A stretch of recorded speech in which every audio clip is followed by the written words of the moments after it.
भाग भाग भाग, गरीब का औलाद नहीं था, भाग बने। तो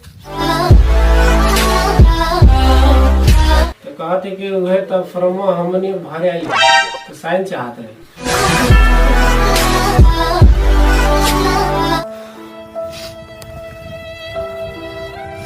मत रवा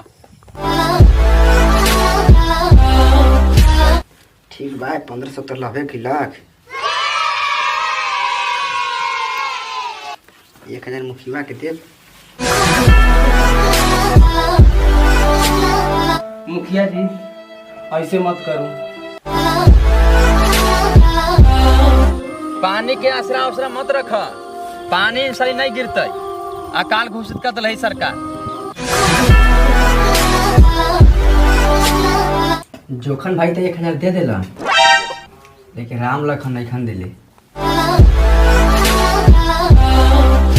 पापा सुना ना, का बोलो रे? पैसा चाहत रहे।